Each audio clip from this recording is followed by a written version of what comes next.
Straight up Tennessee family. This is not the show we wanted to have.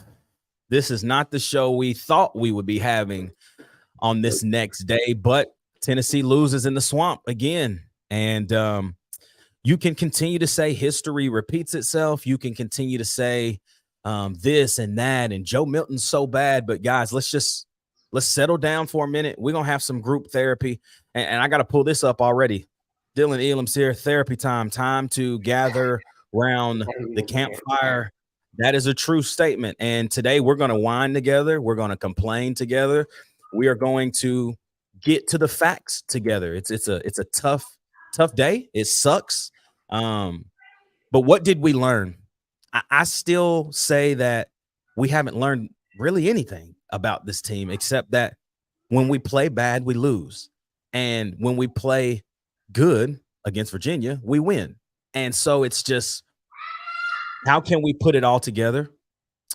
How can we have a better start? And we'll talk all about that, man. We're gonna dive into a lot of things today. Thank y'all for tapping in with us. It's gonna be a long one. I feel like it's gonna be a long show because we're gonna have a lot of complaints today. I feel it in my bones. So with that, it's the next day show, Florida week, straight up Tennessee, baby. Let's get it.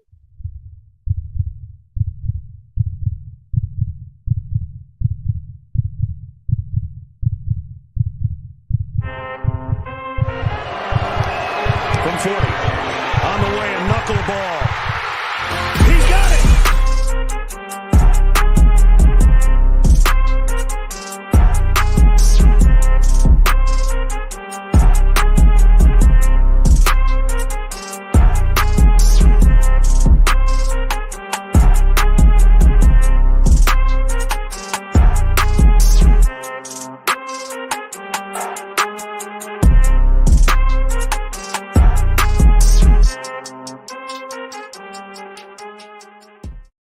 Straight up Tennessee family. What's up, man? It's your boy Ruck in the building, joined by my dog Turn, man. It is going to be a long day. I feel like it's going to be a good show, but we're excited for the show.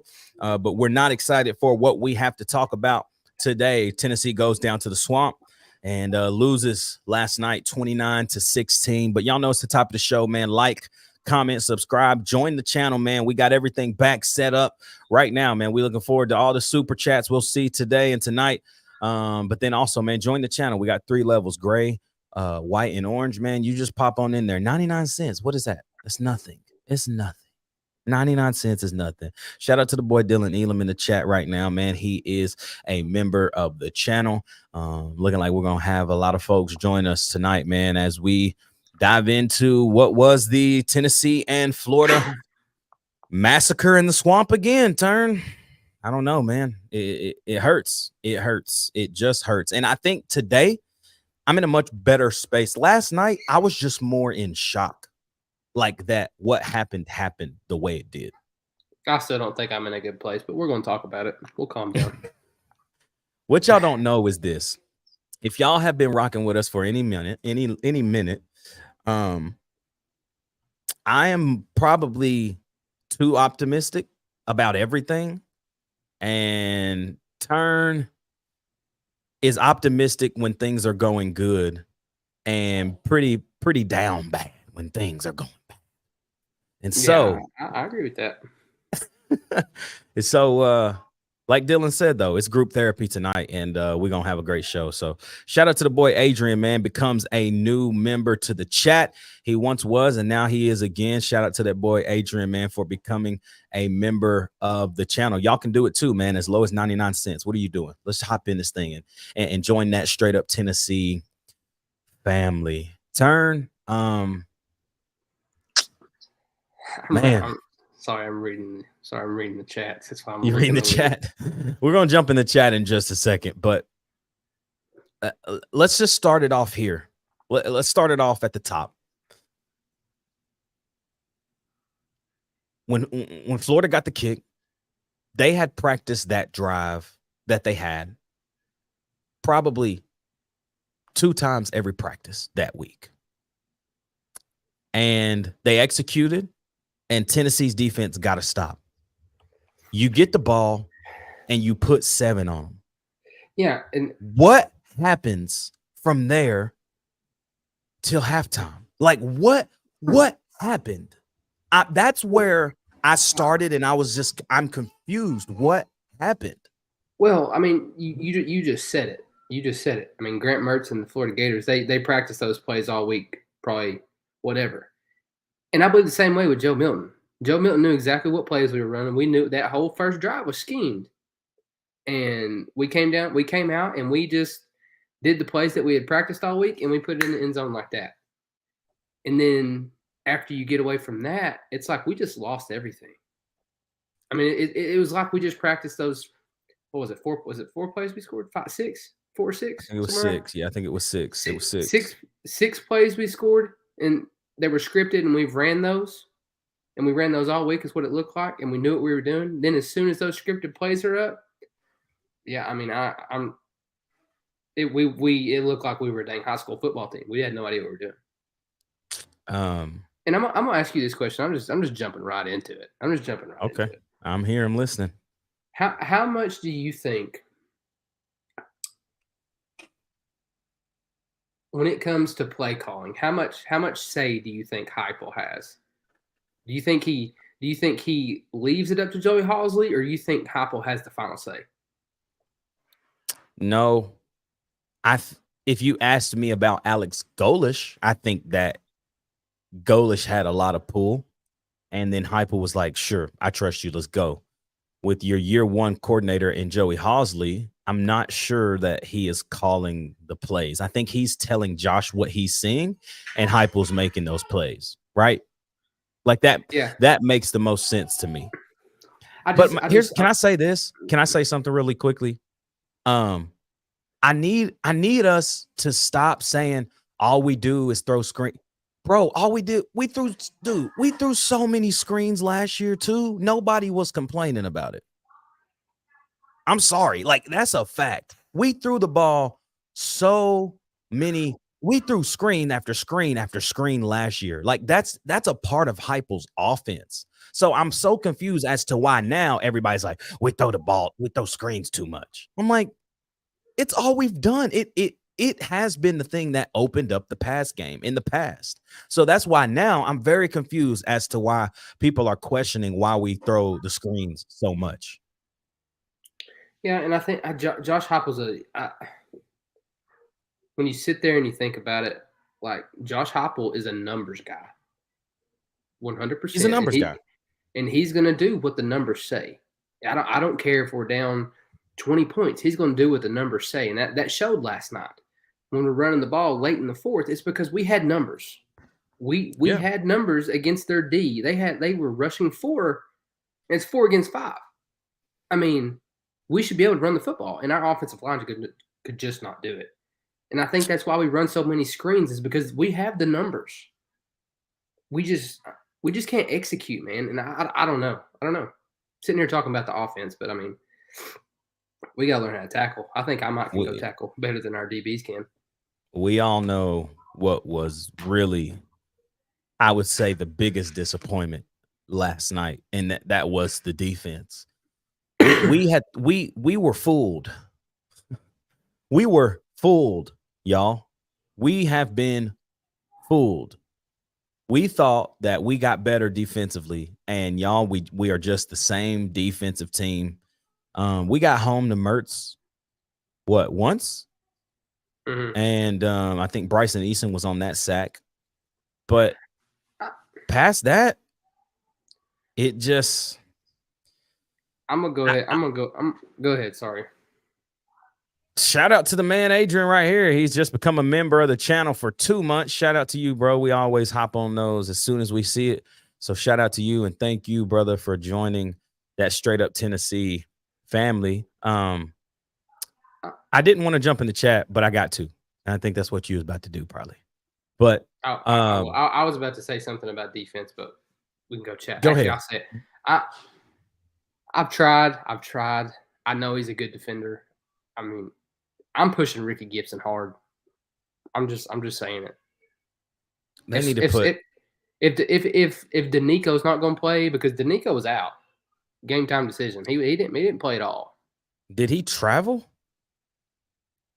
I don't know. I don't know. I Because read Mincy didn't play Mm-mm, and Slaughter did not play. they And did they not said play. Danico was unavailable. And I'm like, what you mean he was unavailable? What does that mean? Yeah.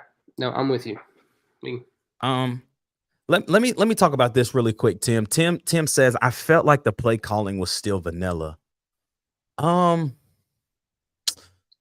didn't want to get into this right now, but I think I have to. What you saw in the second half was what I remember Tennessee's offense looking a lot like. A lot of scheme, a lot of, hey, this guy might not be open, but I trust him to make a play. And our guys made plays. I sit here and I think about the 70-yard bomb that Joe threw to Dante Thornton that he should have caught, but the defender made a good defensive play. Still should have been a catch, but he dropped that one. But then he made up for it the next play. Does that not show you that aggressiveness that Josh Heupel likes to play with? The second half, and I think that we're saying. And a lot of people are saying that the play calling was still vanilla due to us already getting our tails whooped, right? So you can easily say, well, he had to stretch the field. We had to start stretching the field. But you did see Heupel start to scheme things up, and it was open, and guys were making plays. Here's what I do think. Do y'all remember last year in the Florida game, game 4? This year, Florida was week 3, and last year, Florida was week 4. And Turner, I vividly remember you saying this last year around the same time. Now, what I'm about to say, I don't think that they will do with Joe. But it was in the Florida game where I felt like Josh Heupel cut Hendon Hooker loose. And what I mean by that is you didn't see a lot of checks at the line early last season. You didn't see that. You saw, hey, he's got 1 or 2 reads. Remember, we talked about this. He's got 1 or 2 guys, and if he's not there, what was Hendon doing? Taking off. Whereas we got to Florida, and that completely changed. It's like he just cut him loose, and he starts making checks at the line, guys getting open. Like, it could have been a run. And he's like, nah, check it. Running back moves to the other side of them, and they still run the same play to the other side. We're not seeing any of that because that is where I just don't know. I don't know if Joe is capable of seeing that with his eyes. Why are we letting the play clock get so low and then checking out of it and not realizing, oh, Joe doesn't even realize that, there's literally 3 seconds on the clock and we got to burn a dang timeout in that third quarter drive. When we're driving, we have to burn a timeout because of stupidity. That's stupid. You see what's happening. You see what's happening in front of you, Joe. Like, that's the one thing. If I could say one thing that pissed me off about Joe Milton was that last night, it just felt like he was not locked in the scheme and the simple IQ things of the game. It pissed me off. I mean, I'm sorry to jump to this far. I'm jumping to the fourth quarter, the drive where it's 4 minutes. We're driving. We get to the red zone. Well, close to the red zone. We throw the ball to we throw the ball to Squirrel. He misses it. It was a little far, but like Turner said to me just a minute ago before we got on, if that's any other receiver, it's probably a catch because they're all 6'3". Then you throw it on 2nd and 10 to the other side to Ramel Keaton. Pass interference wasn't called. Then you do it again. Same guy. Another pass interference call. They didn't call it. But on those 2 drives, listen to me. On that, I mean, not on those 2 drives, on those 2 plays, 2nd and 10, bomb to Ramel, right side of the end zone. Pass interference, they didn't call it. A Florida player fakes a cramp. So the whole defense is getting reset. 3rd and 10, same play. Ramel's open. Pass interference, they don't call it. The guy that was on the defensive play got up, jumped up like nothing was wrong, jumped up, and then he just so happened got a cramp. Florida gets to reset again. Do y'all hear what I'm saying? That drive was bull crap. But then you get to the 4th and 10 play, final play of the game. They send pressure. Joe does a great job getting up in the pocket. But here's the problem. He had one read. He did not look through the progression. He looked at one person, and he was going to throw the ball to Brew McCoy, regardless of if he was open or if he wasn't. But if you look at the game, I rewatch the games every week because I love football. I love to see what the heck is going on. If you rewatch the game, the one high safety there scoots up to Brew. Brew's got two guys on him. The corner that ran the drag with him, and that left side cover 2 safety sneaks up with him right behind him. Guess who's wide open behind Brew McCoy? Squirrel White. When I say wide open in the end zone, y'all, I haven't seen more open than that. You can't. That's unexcused. That's for me. That's just you. I can't bring words to how bad that is. That's bad. That's bad. That's piss poor bad. It's bad. I'm gonna go ahead and say it, and you can hate me in the chat, Ruck. You can hate me too. And I know it's the third game. But as of right now, Joe is not the guy in my eyes. I'm not saying put Nico in. I think Joe gives us the best chance to win. I think that, but I do not think, from what I've seen, I know it's 3 games, but I'm just speaking honestly. I do not think Joe is a fit in this offense. And what I mean by that is you just said it. His football IQ, it's not there. Was Hendon Hooker a great quarterback? No. He was a good quarterback that had amazing football IQ and could read a field. Okay? But I'll say this. Josh Heupel taught him how to do that. And Joe Milton has been there longer than Hendon Hooker. I'm not on the Joe Milton train. No, that's fine. But listen. You don't have to be on the Joe Milton train. I don't think a lot of people are. But I'm thinking this is the fact. Joe Milton's been there longer than Hendon Hooker.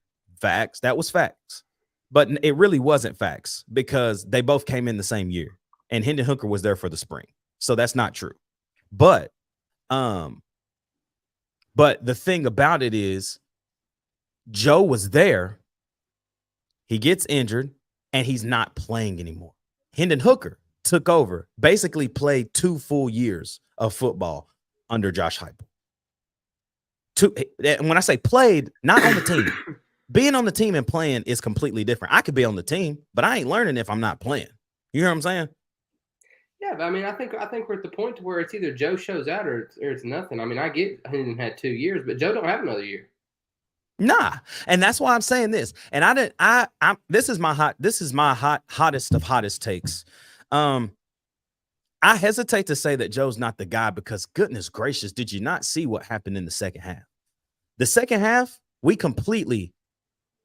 the game was not out of hand until the refs call a blindside block on a 3rd and 10 conversion against McAllen Castles. Are we kidding? Like anybody knows that that's not a penalty. Anybody. Kirk Herbstreit hates Tennessee, y'all. Chris Fowler, he don't care about Tennessee. Kirk Herbstreit hates Tennessee, hates us. And he's like, I have no idea how they called that. And then how does the referee accidentally kick the football on 4th and 1? And everybody right now talking about, we knew what they were going to run. Of course you knew what they were going to run after Florida had 10 and a half seconds to then sub somebody. And then in the flow of that game, we get that first down every time. Every time. I don't care what anybody says. If it's a dive play, we get that first down every single time in the flow, in the rhythm. But the ref just so happens to kick the ball. That's booty. I'm sorry. That's terrible. No, I mean, I ain't never seen that turn. I ain't never seen that, bro. I've never seen a ref accidentally kick a ball. on No. 4th and 1 when you know if we get that conversion, we're scoring. I promise we scoring. Yeah, and I mean, we talked about the refs. I'll talk to you about the refs this morning, and I'll get to the refs in a second. But I'm just going to be on the Joe Milton train for a second. Like I said, I think Joe Milton gives us the best chance to win. I do. I just think he's, and I'm not saying he can't get there. But man, the football IQ just on some of those, like that play you said, squirrel wide open, and on the one that really got me is when they jump off sides and we have a free play and we throw a 2-yard check down. Like, you got Brew running a 9, just throw it up. Why are you throwing a check down when you have a free play? I think the interception was already in his head. And you saying that there's something going on. I don't know if it's a trust issue with Joe. I don't know what it is, but there's a trust issue somewhere. And everybody wants to say, well, it's a trust issue with Joe Milton. Well, I got to thinking today, it might not be that Josh Heupel don't trust Joe Milton. It might be that Josh Heupel don't trust that offensive line to give him enough time. Man. So, because you got to think about that too, because that offensive line was absolutely ass. I'm sorry. Absolutely trash. It was bad. I mean, it was bad. Like bad. It was bad. Last night was bad for the offensive line. I've never seen that before. I've never seen us just get obliterated like that. Yeah, like and I had to the calm pocket myself was down. closing in half the time. Yeah, and that's what I mean. Like I said, I'm gonna say it again. I think Joe gives us the best chance. I think IQ, it might get there, but like I think what I just said a minute ago, like everybody is like, and I just was like, Joe Milton ain't the guy, whatever. Joe Milton, why are we doing this play calling like this? I think a big thing of it might be Josh Heupel sees this team every day, and he might not have any trust in that offensive line. And I don't have any trust in that offensive line after last night. Not right now, brother. Not right now. Not right now. It was, I just wanted to win in the swamp. I didn't care how it happened. I just wanted to win in the swamp. And there's a lot of stuff that we're still going to talk about. I mean, this, the biggest being, I want to know why we're afraid defensively to just sit these veterans. The only veteran defensive back other than the Nico Slaughter that needs to play is Wesley Walker. That's it. Wesley Walker is making tackles. Wesley Walker's out there everywhere. I'm cool to move off. Come on, Haddon. I'm done. But yeah. Yeah. There was one play he's talking about holding. There was one play. It was I can't think. Tyler Barron. God, dude, he had him right. I mean, it was way out here. Tyler Barron reaching his arm like this, Turner, and the jersey's like this. Dude, and you go back and watch. Man, so many pass interferences. I mean, they got the dudes hooked. I mean, they're hooked. I'm like, and then talking about the refs while we're on it, you talked about it a minute ago. I told you earlier, I do not like to blame refs for losing a football game. That's a lot to say. I get that. Like, the refs cost us that game. But You said it. That 4th and 1, if he doesn't kick the ball, we get that 4th down and we score. I promise we do. I promise we do too, because Florida was on their heels. Nobody was set. We easily get that 4th and 1. Exhausted. When I say exhausted, that's why they subbed. Like, let's think about it. That's why they got a sub in, bro. And that 3rd and 10, that is a 3rd and 10 on that blindside block. 3rd and 10, and we convert. And what a freaking play. And you know how our momentum gets when we get some momentum going on offense. We start getting that tempo going, and that's what happened on that 4th and 1. Our tempo was going. We were driving downfield. They're tired, and the ref kicks the freaking football. I'm like, what the frick? And I don't like blaming refs, but you take those 2 calls away, it's a different ball game. It is, man. Let's go show some love, man, real quick to the chat. We can't get all the way back to the top guys, but we're going to try to get some of these up right now. But let's start right here with Juan Wick. How does a grown man at 6'5", 240 get shoestring tackled by a corner? That's how. Shoestring. He's not hitting him. He's not hitting him straight up. You know, Joe made some good plays on his feet last night. He did. Like the loss overshadows how some moments in the game he looked really good. Every ball that left his hand, it was other than two. I can visibly remember two. One to Ramel Keaton and the one to the end zone to Squirrel White, right? Every ball that left his hand past that, I have zero complaints. Zero. I don't have any complaints about throwing the football. I don't. I'm with you. I just don't think I don't think this is there. I think when he makes a mistake, he's in his head. And maybe I think he did snap and clear after the interception. Here's the thing about the interception, and we can call it what it is. We can say that was stupid to throw it. It's two things. I think it does come down to a little bit of awareness and IQ, knowing like how close is that guy. But he also trusted in his arm, because if you go look at the play, goodness gracious, that was a touchdown. If he gets that ball off a second earlier, it's a touchdown because Squirrel White is wide open. Mm-hmm. And it just sucks that it was a pop fly basically, and it was an interception. And I agree with this, Matt. This is what we were just talking about. F the refs, man. It was bad. It was really bad. And it's been, can I say this, Turner? That's 2 weeks straight. That's 2 weeks straight. And I'm sorry. Like, I'm sorry. I don't talk about the refs. I really don't. But 2 weeks straight of the same crap, that stuff gets old, bro. It's getting old. It's getting bad. Yeah, and I'm not gonna lie about our defense, man. This is another thing about our defense. I'm not gonna lie. If I'm watching film, I don't care if I don't motion at all. I'm motioning and I am shifting the whole game against Tennessee. Why do we freak out? I mean, they ran the same play like 4 times in a row, man. And they didn't do any. Dude, their offense we just sucked. freak out. Yes, their offense they're not good, sucked. Man. It was sucked. Billy Napier can't coach. But the good thing about it is we saved his job for a little while longer so we can continue to beat the piss out of them, because they suck. I'm sorry. That team is garbage, y'all. Florida, here's the thing. Can I say this right now? I'm going to say this now. I was going to save this till the end, but dang it, I got to say it now. We still don't know what kind of team we have. We faced some adversity now. And I saw something today on 3. JD Piquet posted something, and it's probably the most true statement I have ever seen in anything. He said, college football 2023 equals just win. Mm-hmm. I feel like this is a year where you just got to focus on winning. It don't matter how. It don't matter if it's ugly. You got to win. And Boston College almost beats Florida State yesterday. Alabama, oh my God, what the hell is going on down there? Then Georgia, South Carolina. We got South, and this is leading into what I'm about to say. South Carolina testing Georgia down there in Athens. Y'all, this is the facts. Talked to my boy Dylan about this earlier today in our Discord channel. And I fully believe this.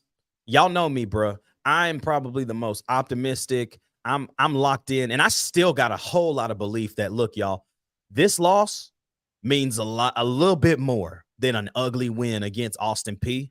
This loss hurts. This team is something hurting. I saw somebody in the chat. I don't know who it was, but something was like, something's going on in the locker room. Ain't nothing going on in the locker room, y'all. We just lost. It's okay to take an L. Ain't nothing going on in the locker room.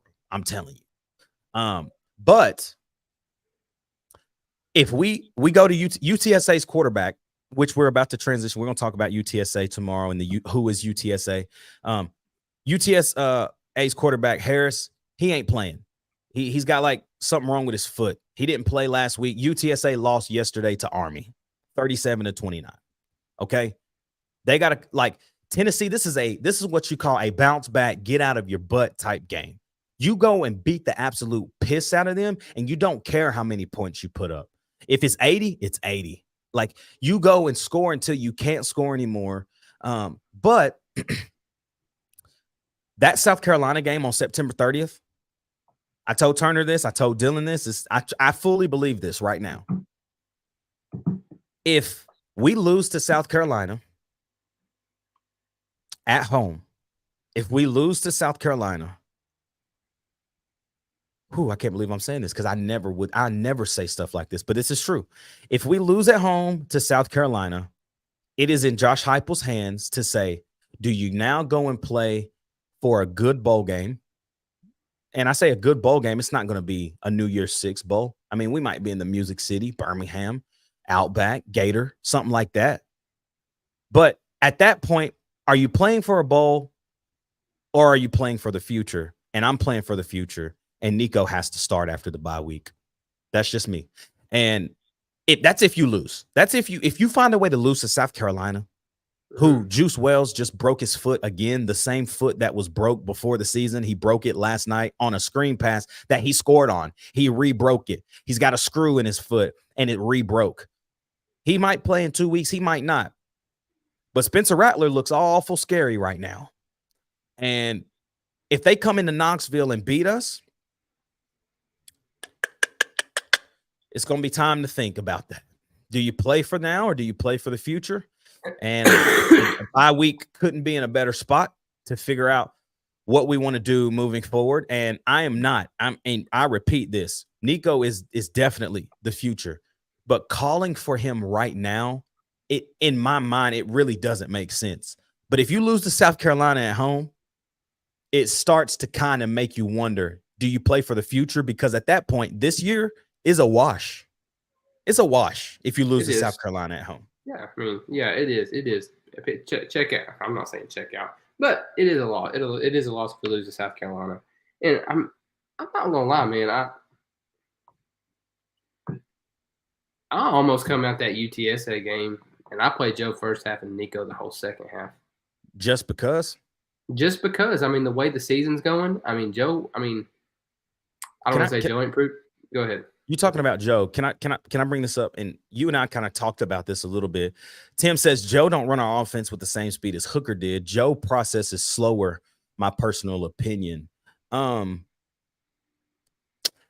gonna add to that. Cooper Mays being out, we can see how bad it's killing everything, y'all. We can see how bad it is killing us. The offense is not at the same tempo. You have a guy like Cooper who can make checks at the line himself. How much? I ain't seen Ollie make a check. And I love Ollie. That's my dog. I ain't seen him make a check at the line. Cooper Mays, when he gets up to the line, he's looking, making checks, turning back to Hendon last year, turning back saying, hey, here's what I'm seeing. And then the check is being made. Am I wrong? Am I wrong? No. And I think last year we haven't seen that. No, and I think last year, you said this earlier, it got to the point to where Josh Heupel let Hendon loose. And what I mean by that is Josh Heupel could call, in my opinion, this is just my opinion, it got to the point to where Josh Heupel could call the play in, and he had enough confidence in Hendon and Cooper and the offensive line that if he don't like what he sees, Hendon is going to get us in the right play, no matter what they called. In my opinion, I think they were on that level of trust. And I agree with you on that. I do. And then right now, I think it's like, hey, like Joe, you got like, because you said there was guys. It just wasn't that 1/4 down. We had guys that were open in that secondary all night. Yeah. Yep. And I could not understand when you had a true freshman. They lost both their safeties last year. You have a true freshman in there's one of their safeties is a true freshman, right? Yeah. Why not go at him and try to get a PI? I mean, just throw it up and try to get a PI. I don't know. I mean, I get it. Numbers wasn't there because they were dropping everybody in coverage, but you got one-on-one coverage. I mean, give it a shot. Well, the seam route was on him. That two of them were the ball to Dante Thornton. That was a dot. That was on the safety. And then the squirrel white down the sideline seam. Safety had bad leverage. Squirrel outran him. Called it. Right? But Dylan, this right here. Actually, before I get to Dylan's comment, this is where turn is, man. Turn's here already. Turn's like we're getting 8. That's it. I said it, and I'm sticking to it. And I told AJ earlier, I'm 8-4 this year. I could see maybe 9-3 is the ceiling. 9-3 is the ceiling.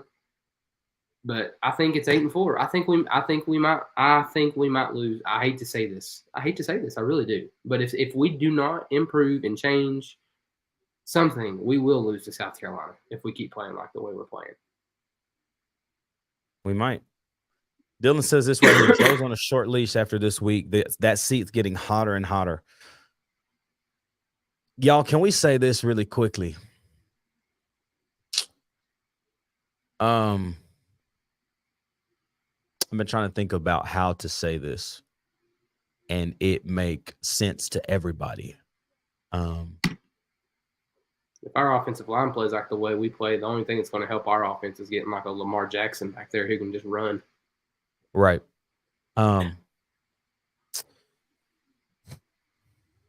Here it is. I'm just going to say it like this.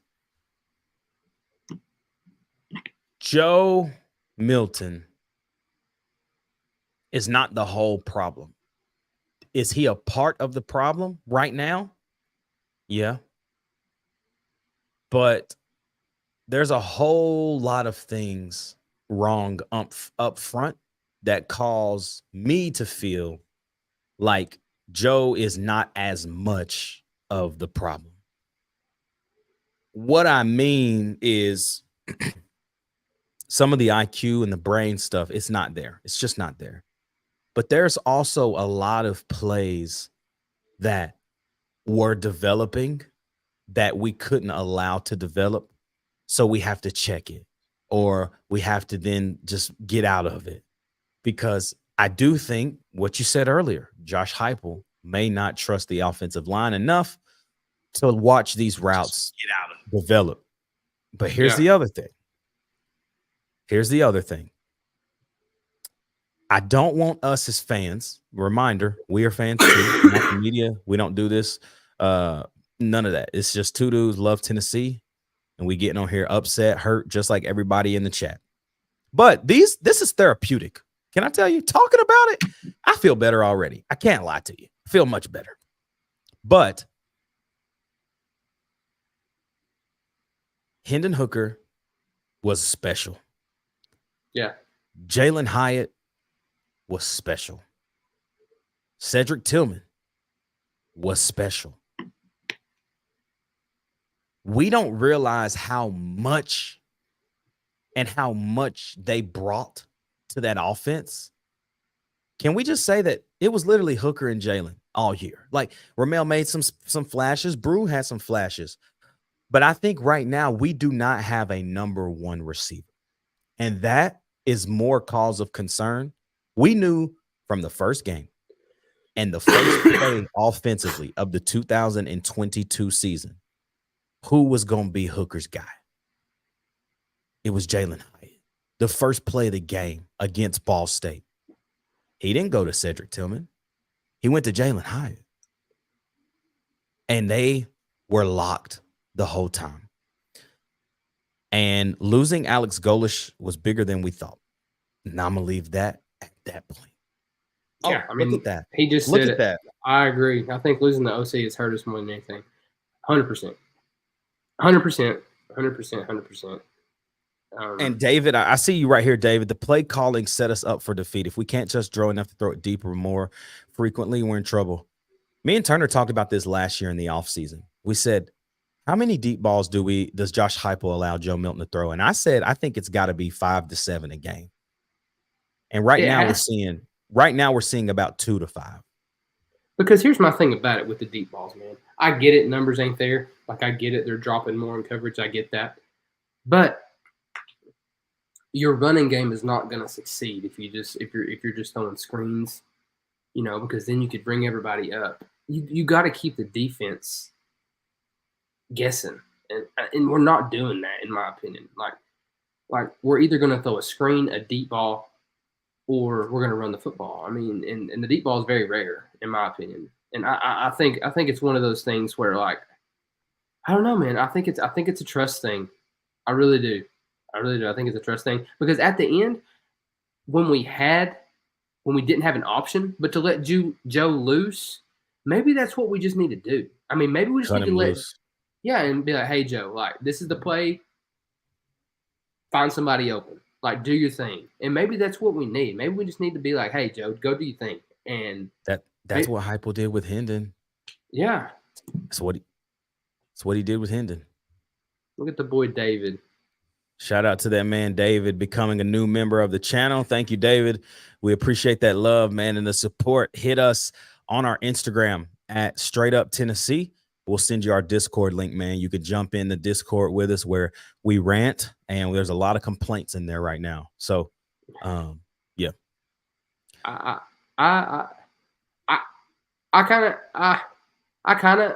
don't think he could be Hyatt. He's not that type of receiver. But I think he is special with the football in his hands. Yes, I think you got to get the football to Brew more. I do think going back and watching a little bit, Brew, and I think it's just because he's bigger. Brew struggles a little bit to get open sometimes. Yeah. Just because he's not as fast and he's not as quick as the other ones. But dude, like when he trucked that dude last night. Ooh. But but we say that he's not okay. He's not Speedy Gonzalez like Jalen Hyatt or Dante or Squirrel. But on that 9 ball for a touchdown, he burnt dude. Yeah, he burnt him, right? Mm-hmm. So he's not slow, but as far as that acceleration, quick speed, he does catch everything most of the time, and he doesn't have. It's true. He did drop a slant route last night that would have been a conversion. And he said it. He said, I left that play on the field, and I know I left that play on the field. I should have caught the football, even though the corner made a great play. He did. Corner made a great play. But Brew knew he should have caught that football. He does catch everything. You just got to have a quarterback that'll get it to him and give him a shot. Not saying Joe can't, but I mean, you see this one, man. Joe and Squirrel. Dylan says Joe and Squirrel should have had that Hendon to Hyatt relationship. Yet Joe doesn't look Squirrel's way on that busted coverage or the 2-point conversion. The 2-point conversion, I don't know what the freak was happening, bro. That is not Josh Heupel. I'm gonna be honest. That was Joe Milton, I think. Like, I ain't never, like, no. I'm sorry. I'm not blaming that one on Coach Heupel at all. Haddon. I'm guessing meant to say Haddon. Haddon doesn't need to start anymore. I'm like I said earlier, I'm pushing Ricky Gibson. You got to get him in the game because, I mean, Haddon's not proving anything. And I thought the same thing about Sampson. Sampson didn't get a single touch last night. And if you didn't see it, Dylan Sampson posted a picture of like a lion in a cage on his Instagram. Like they got him caged up. So that kind of hurt. That kind of hurts. Yeah, that hurts. Kind of hurts. Because in my opinion, the way they're if they're going to use Jabari the way they're using him, I think Sampson is better.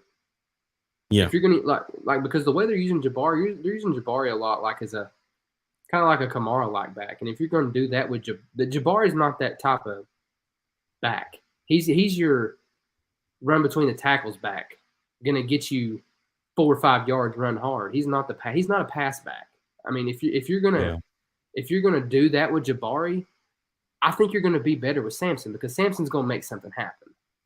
Yeah, I'm not saying Jabari can't. I love Jabari. Don't get me wrong, but I think if you're Jabari had some great runs last night, man. Yeah, he did. I think I see what I see what you're saying here, Dylan, a little bit about the 40-40-20 small, but man, Jabari didn't have Jabari's good, but the way that we're using a lot of this is just interesting right now. And yeah, I think it's still 33, but Sampson's not playing that much. And so it makes me concerned a little bit.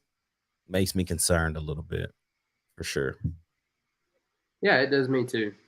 Because I think he needs to see the field. In my opinion, I think he's proved that. This is the most true statement I've ever seen in my life, brother. And can I just tell y'all that it happens sometimes? Like sometimes people just aren't on their game. Let's talk about the Austin Peay game. We didn't get out coached. We just played bad. The offense played bad. Like different things were just bad. But last night, Florida didn't really even outcoach us. I think that it was the first time that I really felt like we didn't play hard until the second quarter or to the second half. And think about this, y'all. Florida scored 3 points the whole second half. 3 points. Florida is not 20 points better than we are.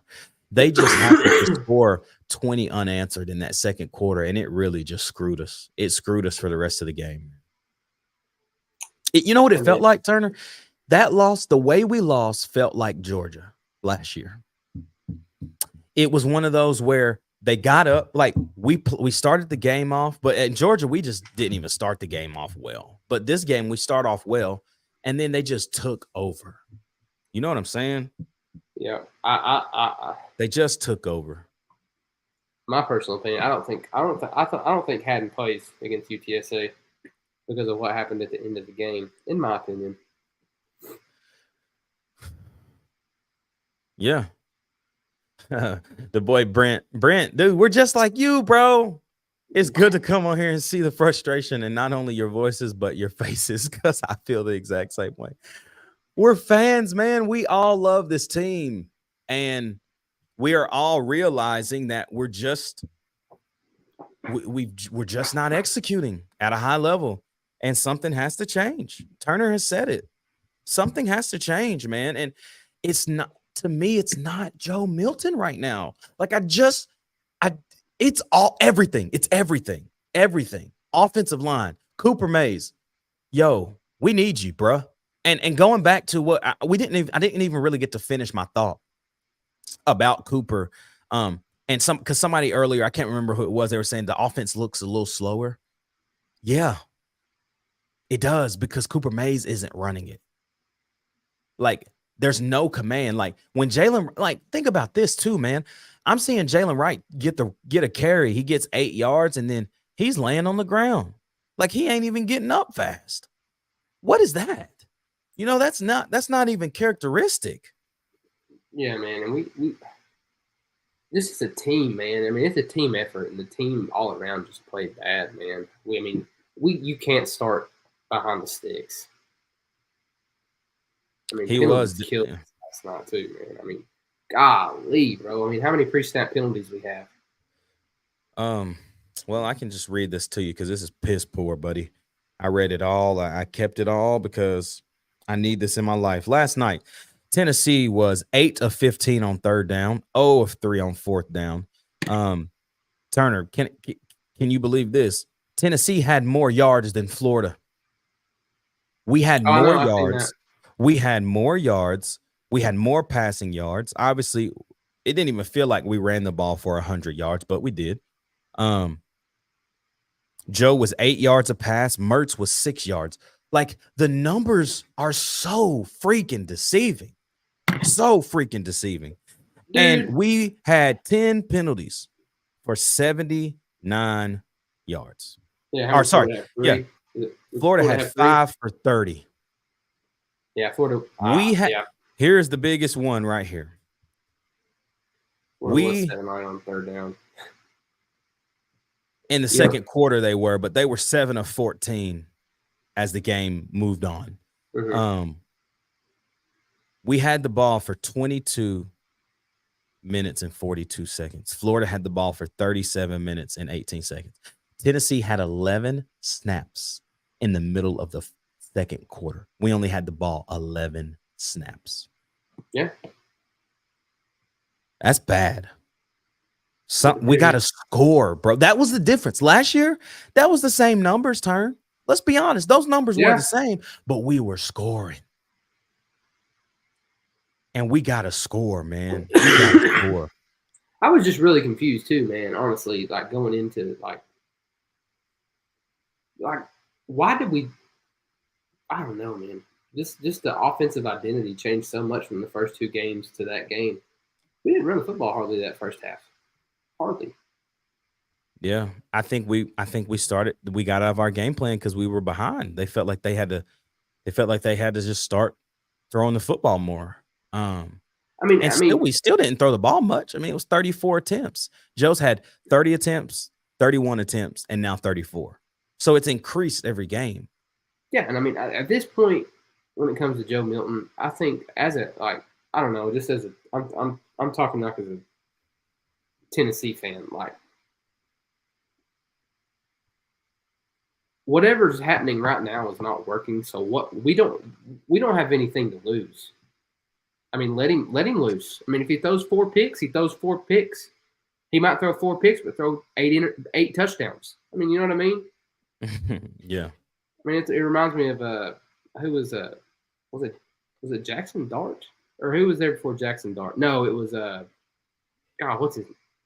He killed us, ran all over us. Ole Miss. Oh, Matt Corral. Matt Corral could threw more picks than anybody, but he was a dog. He was going to put the ball in the end zone. Against Mississippi State in like 2020, I don't know, 2020, I think, or 2019, that man threw 6 interceptions. Yeah, facts. 6. But he knew how to get the ball in the end zone too. He sure could. And that's what I'm saying. I think that's the thing. It's a trust thing. It is. And Lane Kiffin knew, like, hey, this is the guy. That's who's going to play. I'm going to let him do whatever he does. If he throws 6 interceptions, hey, got to let it be.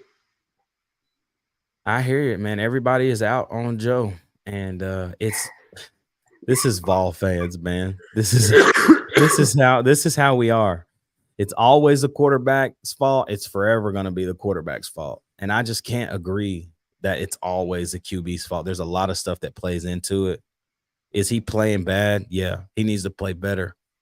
I don't. Well, and I'll say this too. Like everybody's on. I mean, I'm bashing Joe, but I'm just letting everything out. I mean, but I can also say this. If Joe starts that game, Joe started that game, played that whole game. Nico starts that game, we still lose. if everything happens that way. Yeah. That is 100% true. It is, bro. True. We're just all emptying it out. The running game was never there. That's true, to help Joe. It was never there. We said the same thing about JG and Harrison Bailey. Let Joe play, but keep that leash short. Nico ain't a scrub. We ain't paying $8 million for a backup. We can hope, bro. I mean, he's unproven. We don't know. We know that he's got talent, and we know that in high school he was nice. And that's why college is different. That's why I say, I mean, what do we have to? I mean, what do we have to lose at this right point? now? We got a lot to lose. I'm talking about the UTSA game. Like, why would you not play Joe the first half, and then if we're up, good. Why would you not play it? I agree with that. Yeah. I think Nico should definitely play. Yeah. I think he should definitely play in the UTSA game. I definitely think so. And I'm telling you, like I said this earlier, y'all, for the people joining us now, if we lose to South Carolina in Neyland Stadium, it's time to start to play for the future. Like at that point, as a fan, I'm not even mad anymore. I'm pissed we lost South Carolina because I hate Shane Beamer. I think he's got LMS, if y'all don't know what that means, little man syndrome. He's a complete douche. Can't stand him. But if we lose to South Carolina at home, it's time to play for the future. Period. Yeah. So there's a lot of things that went into it, but y'all, can we just say this? I'm glad it's over. Snap and clear. We talked about it. We let it all out. And that's what matters. We let it all out. And now we get to look forward. I know that you're very heavily leaning 8-4 and 9-3. What changes your mind about that in the next 2 weeks, if anything? Well, I seen a stat. Josh Heupel, his 3 years, this is his 3rd year. You know how many games Josh Heupel has won when Tennessee has scored under 30 points? 0. We got to score the football. That's what's going to show it to me. If we can put points on the board, we're going to be fine. And I'm not saying 60 points. I'm saying 30 points, 30 and above. And that 8-4 probably changes to 9-3. Right there, Dylan. right there. VOL. We are VFLs regardless. But y'all, snap and clear. Tennessee loses to Florida 29-16.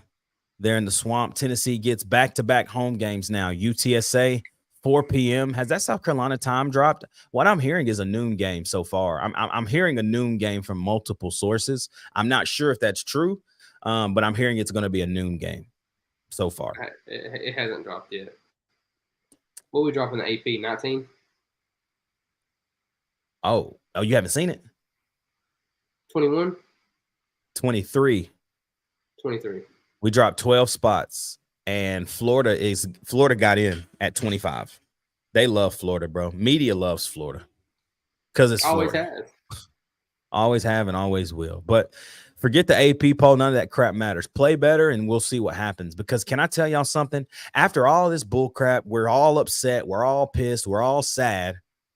Can y'all believe that everything we want to accomplish as far as winning the East is still in front of us as of right now? Florida is not going. Florida's going to look like, let's be honest. We lost to a Florida team that's not better than us, and they're going to lose some more SEC games. And right now, it feels like we are too. But can you believe that everything is still in front of us? Everything we want, winning the East, is still in front of us. We just have to get a whole lot better. And I still am going to say this, man. We thought we were good against Florida last year, but we found out that we were really good when we went down there game 5 to LSU. And I still think it. Game 5 this year, game 5 this year is South Carolina at home. We're going to know who we're going to be. I promise. We're going to know a lot about who we're going to be. And Dylan, oh, yeah, you were pulling the same thing. I almost don't agree. The college football is down this year. It's bad. The thing, what did I say earlier? JD Pickell, and we're going to end the show on this because, y'all, we got a big week this week. We're going to be back on tomorrow night live at 7:15 Eastern, 8:15 East, or 7:15 Central, 8:15 Eastern for our Who is UTSA game, where more than likely it's just going to be another day of therapy for the Florida game because UTSA lost to Army. We don't care who they are. Go beat the piss out of them, y'all. That's what we need to do. We need a rebound game to go and just beat the piss out of somebody and score 75 and not care. I don't care who's in at the fourth quarter. If Brew McCoy's still running 9 balls the whole time, I don't care. Score 75. I don't give a crap. Anyways, because we got to get some confidence in this team, and we have zero. That's it right now. After that, that's all we need. So we'll be back, man, tomorrow night. But I'm going to say this. Game 5 means everything for us. Game 5, South Carolina means everything. But we got UTSA Saturday, and we got to go out here and handle business and win this football game. So, Turn, any last remarks, man, before we get off of here, brother? This is one of them you just try to put behind you and just focus on the future and not worry about it. And hope it was just hoping we just don't play good night games at other people's stadium. We did the same thing South Carolina 7 o'clock game last year. Yep. I'm trying to think of a positive, but I mean, I can't think of receivers played better. That's what the positive. I mean, receivers caught the ball. That's what I mean. That was one of the big things we said. Receivers caught the ball, and Aaron Beasley is a dog. That's the positives. There's your positives right there. But y'all, we love you. We appreciate it, man. Like, comment, subscribe. That's true. I'm leaving on this one. We hit it at the same time. Same time, brother. I'm leaving on this one. It's a bump in the road, but it's a long road. This is the 3rd game of the year, guys. Yeah. We're all acting like this was game 10.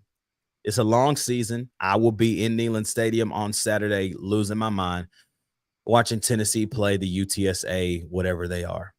Right. Hawks, Wigs, I don't know. They suck, and it's time to beat them. So we'll be back tomorrow night, y'all. Like I said, 7:15 Central, 8:15 Eastern for our Who is UTSA series, UTSA game show. We'll be live. And then Wednesday, we'll have a video out for you, midweek chat. And then obviously on Friday, the One More Day will drop. So we love y'all, man. We appreciate it. Thanks for tapping in with us. Like, comment, subscribe, join the channel. 99 cents. It's nothing. We love y'all, man. Thank y'all for rocking with us tonight. From my dog turn, it's your boy Ruck, and it's gonna always be straight up Tennessee, baby, and it's always go Vols.